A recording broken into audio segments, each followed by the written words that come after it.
A boa notícia é que o governo venceu a primeira batalha nas contas públicas deste ano e vai conseguir cumprir a meta de déficit zero.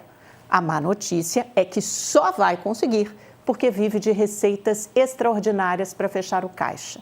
No ano passado, foram os dividendos do BNDES, da Petrobras e outras estatais. Este ano, o papel será cumprido pelos leilões de óleo e gás nas áreas adjacentes ao pré-sal. Quase 18 bilhões de reais virão daí. E mais 8 bi e pouco do aumento do IOF. É o que mostra o relatório bimestral de receitas e despesas divulgado ontem. O último, há 2 meses, havia anunciado um congelamento de gastos importante da ordem de 31 bilhões de reais, bem acima das estimativas do mercado. Mas, na ocasião, foi totalmente ofuscado pela divulgação no mesmo dia do aumento do IOF. Acho que todo mundo se lembra disso, né? Sabemos bem como terminou essa novela. Depois do desgaste enorme entre Executivo e Legislativo, que chegou a derrubar o decreto do governo, a decisão foi parar, como quase tudo neste país, na mesa do Supremo Tribunal Federal. O decreto do aumento do IOF seguiu válido, com exceção do risco sacado, que garante ali uma operação de fluxo de caixa entre empresas e fornecedores, vital para a sobrevivência desse setor. Já este relatório de receitas e despesas, o anunciado ontem, desfez o contingenciamento de 2 meses atrás. 20 bilhões de reais que estavam represados foram liberados para gastos em diversos ministérios que serão anunciados semana que vem. Foi mantido, até ampliado um pouquinho, em 100 milhões de reais, o bloqueio, que era de 10,6, foi para 10,7 bilhões de reais. O motivo é simples. A previsão de arrecadação aumentou com as receitas extraordinárias de óleo e gás, que eu contei ali no começo, e também com o aumento de arrecadação do imposto de renda. Pelo lado das despesas, dos gastos, o que aumentou foi o BPC, que ocupa um espaço cada vez mais importante do orçamento, aquele benefício de prestação continuada. Quase 3 bilhões de reais a mais em 2 meses, de um relatório para o outro, apesar do pente fino e de algumas poucas limitações aprovadas pelo Congresso no ano passado. A ingerência do Poder Judiciário, concedendo grande parte desses benefícios, é a principal causa da explosão, na visão da Tendências Consultoria. A meta deve ser cumprida, a meta de déficit zero deve ser cumprida neste ano, principalmente se o governo focar na banda inferior, que sempre permite ali 0,25 ponto percentual ou a mais ou a menos, isso é considerado cumprimento da meta.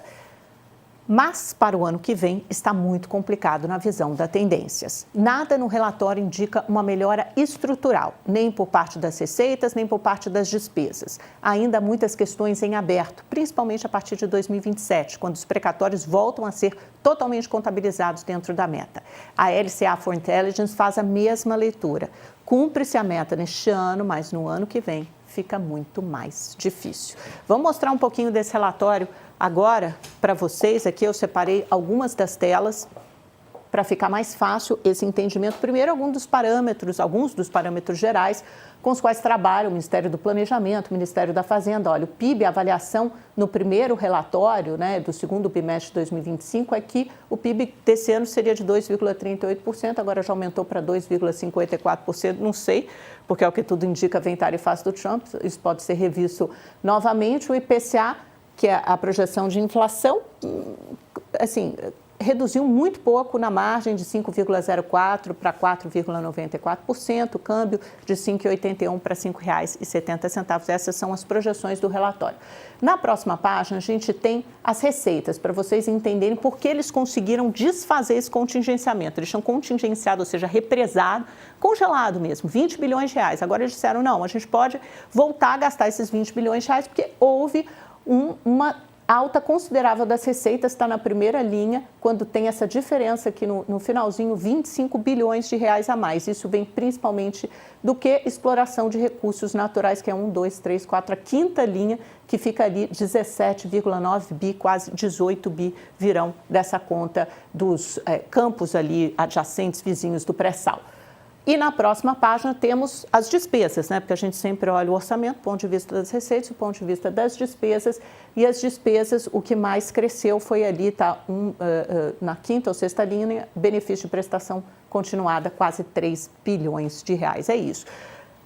Trocando assim em miúdos, o que vai acontecer é um déficit da ordem de 26 bilhões de reais, que para efeitos do cumprimento da meta fica em torno de 0,2%, menos 0,2% do PIB, é válido na banda inferior, mas isso é para efeitos daqui. Portanto, o governo cumpre a meta deste ano e os bancos e fundos e economistas com quem eu conversei realmente acham que para esse ano está fácil, está garantido o problema, fica para o ano que vem. Vamos ouvir o que disse o Daryl Durigan, que é secretário executivo do Ministério da Fazenda, ontem, nessa entrevista coletiva para apresentar o relatório. Buscar o centro da meta gerencialmente falando, que é o que a gente sempre busca. Então, do nosso ponto de vista, estamos cumprindo um plano de voo, que é o plano de voo que o ministro Haddad sempre tem trazido de maneira clara, é o que a gente defende, acredita de fato, defende e faz valer com um esforço grande da equipe, seja do ponto de vista de formulação, seja de articulação com os outros poderes, seja de defesa, muitas vezes, judicial. Isso em proveito do país, né, como verdadeiros patriotas que somos, fazendo com que a gente chegue, tenha bons resultados, atinja as metas que a gente se propôs a fazer. É isso, pessoal. Vou chamar um intervalo muito rápido para quem nos acompanha pela televisão. Na volta tem entrevista com o diretor executivo do FMI, André Roncalha.